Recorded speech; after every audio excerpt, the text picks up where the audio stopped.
The Joe Rogan Experience. Drones. Well, we have to worry about people more than we even have to worry about drones.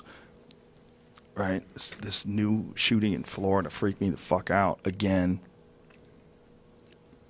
Yeah, it's happening all the time now. It's horrific. And the crazy thing is, like, kids used to joke around about this guy doing that someday. That was something they joked around about. I think that the way that the news reports it and the way that it's such big news isn't helping at all. Because one thing that I've noticed is the whole car ramming thing.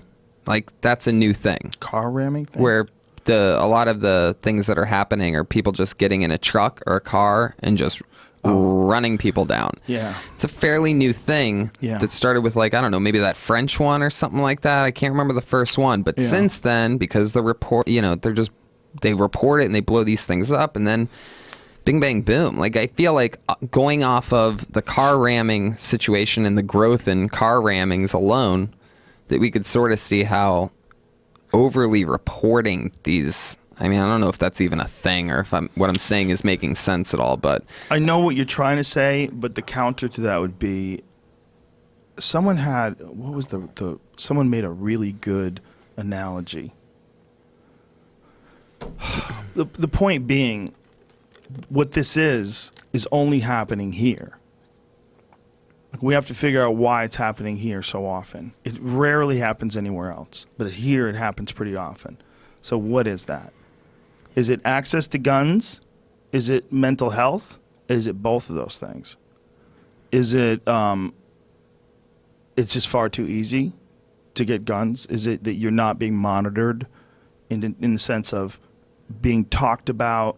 And people don't want anybody infringing upon their rights, right? But if we just sat down and had a rational conversation with someone to renew a gun license, rational conversation with someone who doesn't work for a gun group or anything, just someone who could just give you a reasonable reason why you should be suspicious about this person having a firearm. And you really don't want to do that either, though, because you can't trust people. It's like you're putting people in a position of power to decide who gets the guns and who doesn't get the guns. It's all very, very fucking terrifying and confusing. It seems like the AR-15 is the one that they need to keep an eye on because all the biggest ones are that, and it seems to be able to mow down a lot of people at once. Yeah, semi-automatic rifles are more effective in those type of mass shooting situations. That's why those guys use them. That's why they use them in, all sorts of horrific ways all around the world, right? That's what they're good at. So then the question is, are they too lethal for a regular person to just be carrying around? You'd want to know why a regular person wants to carry them around, and then you would realize, is that really my right to even ask a regular person why they need it? I mean, if most of these people are law-abiding gun owners, when we freak out that one person who legally bought a gun, in this case, is a kid who legally bought it, does this horrific thing? It's a very good question. And it's a question we all have to ask ourselves. Like, how many times does this happen before something happens? And is the answer arming the schools? That's a fucking terrifying answer. Putting armed guards at schools. Like, I saw a story where someone had held up two signs, which it was like a Instagram thing, and so it was the two signs were, which one of these signs would make you feel good if you were like a killer? And it shows no weapons, like a no weapon sign, and then it also shows a sign with an armed guard saying that the staff is armed and trained. And you're looking at the two of those, and you're like, oh, God damn it, I don't want either one of these fucking things. Yeah. I definitely don't want weapons in the schools, but I don't want them to need weapons in schools. That's why I don't want it there. Yeah. But when when scenes like this happen, you have to go, well, is there a way? I don't know. I don't know what the way is, other than even if you take people's guns away, God damn, you're not going to get all of them. There's too many of them. The number of guns that people have today I think it outnumbers humans. I think the number of guns, like total in this country, outnumber humans. Insanity. Even if you are for guns, when the number of things that can kill us outnumber us, are we overreacting? Are we crazy? Are we stockpiling for some fucking terrible collapse that we're all afraid of? Is that just our thing because we're like, we were like the last country or whatever you think? Is it like defensive? It's a good question. It's a good question. Like crazy scared country? Well, there's different uses for firearms. And who are you to say that like recreational shooters who are respectable, law-abiding people, and there's a lot of them out there that are very good people. They just love to shoot pistols at targets. They do competitions. They enjoy it. They like being proficient with a firearm for their own personal safety. And there have been cases, I think there was a case in, I want to say it was in Ohio, where some guy was stabbing somebody at a mall, and some dude who was a trained shooter at one of those shooting competition things shot the guy and killed him when he was running around stabbing people at the mall. And it was one of those things where no one wanted to play that up in the media because they thought it was like irresponsible. It's irresponsible to play up the idea of the rogue vigilante with the pistol. Yeah. But that was a real guy. Like, the guy's actually like kind of a hero. Like, if he was in a Bruce Willis movie, he'd be fucking pumped. Like, that guy's kind of a hero. Yeah. Like, he was a normal citizen that happened to have a concealed carry permit, right? I just found another similar story, I guess, from what you're describing in Minnesota, where it was an off-duty cop that stopped somebody that was stabbed 10 people. Yeah. It was an off-duty cop that was the stab one, so I got that wrong. Was he? Who was the firearm instructor one? I don't know this. I got that wrong. There might have been another similar story, too. I don't know. Might have been. But there was definitely one. I'm sorry if I fucked that up. There was definitely one where the guy was one of those big NRA shooting competition type characters. This is a terrible, terrible tragedy. And these terrible tragedies seem to keep happening, and we don't do anything to change. And everybody's worried about, their Second Amendment rights being taken away. People worried about law-abiding people who would never do anything like this, worried about their guns getting taken away. But all of us, we have to figure this out. This can't just keep going on this way. And whatever it is, whatever's causing it, whether it's the way people are raising people, the way people are treating people, whatever fucking crazy mental imbalances that we're not treating in each other, whatever the fuck it is, whether it's biological, whatever the fuck it is, that we just can't keep as a civilization, as a thing that should, in its best times, be able to get along great with each other. These little aberrations, they're horrific aberrations, but they exist frequently. There's so many of us. Yeah. 320 something million people. This was from 2015. More guns than people. Yeah. Whoa. Okay. Oh boy. Wow. So there's 317 million people in 2013 and 357 million guns. That's crazy. But then the people who are gun nuts will be like, what do you fucking care how many guns I have, man? Okay? I'm a law-abiding citizen. I would never do anything like that. That guy did. That guy's a piece of shit. Fuck him. And they're right too. Yeah. They're right too. If you haven't done anything and you would never do anything, why would you get lumped in with someone who has? If you have a truck and you would never dream into plowing into a mall full of people, why would you get lumped into the same group as a guy who has a truck who did do that? Why should you? It's not fair. But we still have to figure this out. There's something wrong. There's something wrong when there's that many more things that can kill us than us. If a guy pointed a gun at you from across a room, do you have something in your head planned that you would do? No, there's nothing you can do. I would do a bunch of cartwheels and somersaults.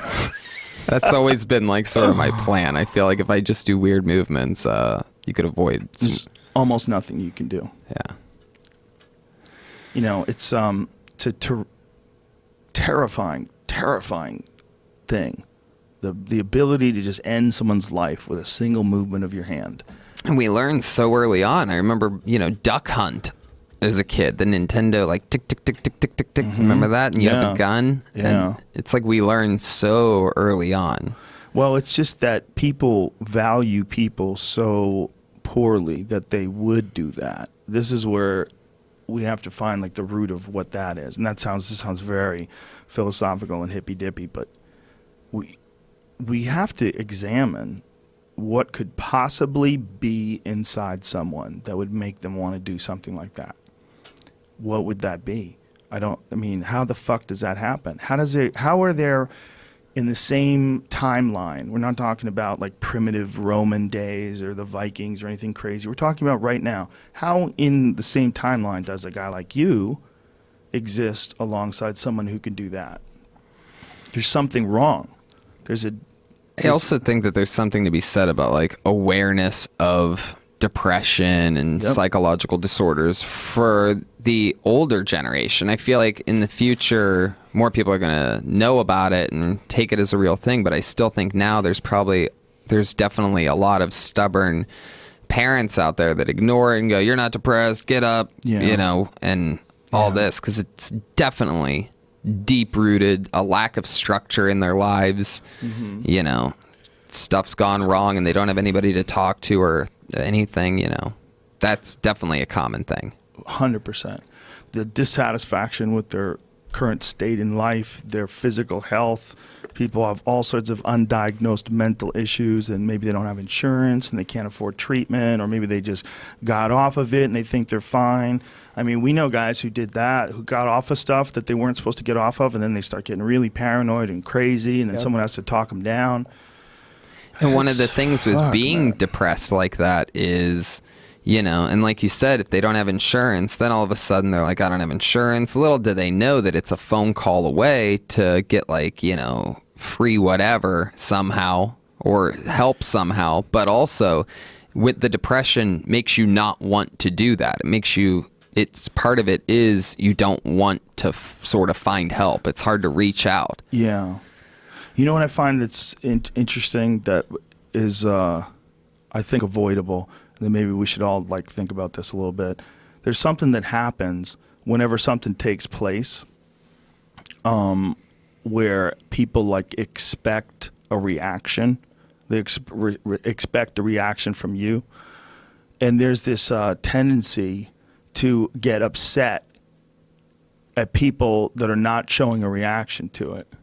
Like publicly, instantaneously, like there's a responsibility to show a reaction. And I've been thinking about this. And I was like, is there? I don't know. Because I had put something up, I think on Twitter or Instagram, and someone's about our show in Bakersfield tonight. And someone said, hey, maybe not a great time to promote. There was a school shooting. Just saying, or something like that. I didn't know about it. I don't think. Maybe I'd heard peripherally that something happened, like when I was flipping through Google, but I didn't know the extent of it. And then I saw it, and I was like, oh, my God. Like, that is, it's one of the worst things people can do to people, is to, like, snuff out young life for no reason. Yeah, it's crazy. It's becoming so common.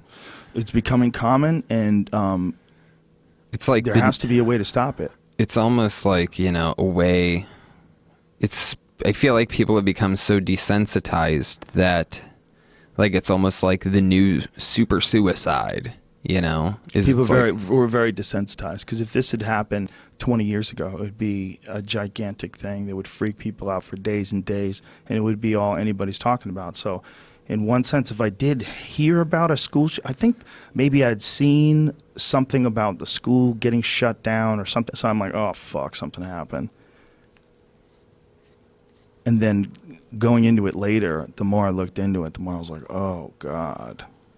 Like, this is just, it's the most heartbreaking news you could ever hear, right? Someone decides to go kill kids.